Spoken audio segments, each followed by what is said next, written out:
शाबान का महीना इस्लामी कैलेंडर का 8वां महीना है, जिसे रसूल अल्लाह ने अपना महीना करार दिया है। खास तौर पर 11 शाबान से 15 शाबान तक के दिन अपनी रूहानी अहमियत और बरक़ात की वजह से बहुत नुमायां हैं। अहादीस में आता है कि नबी पाक शाबान के महीने में कसरत से रोजे रखते थे। 11 से 16 तारीख तक रोजे रखना सुन्नती नबवी के करीब होने का बेहतरीन जरिया है। चूंकि ये नबी पाक का महीना है, इसलिए इन दिनों में दरूदी पाक की कसरत रूहानी दर्जात की बुलंदी का सबब बनती है। 15 शाबान की रात को शबी बारात कहा जाता है, जिसका मतलब है निजात की रात।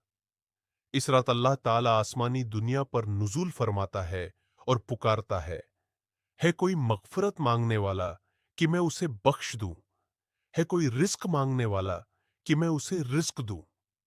इस रात अल्लाह ताला अगले 1 साल के लिए मखलूक के रिस्क, जिंदगी, मौत और हज पर जाने वालों के फैसले फरमाता है। यह रात इबादत, तौबा और गुनाहों से पाक होने की रात है।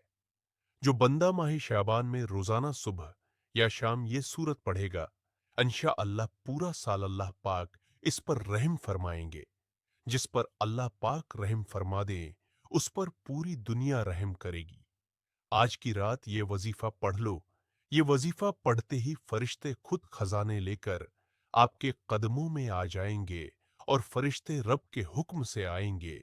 जब हुक्म रब की तरफ से आता है, फिर दुनिया की कोई रुकावट आपका सामना कर ही नहीं सकती। तो दोस्तों, अगर आप भी इन मसाइल से जान छुड़ाना चाहते हैं, तो सिर्फ ये आयत करीमा ला इलाहा इल्ला अंता सुभान का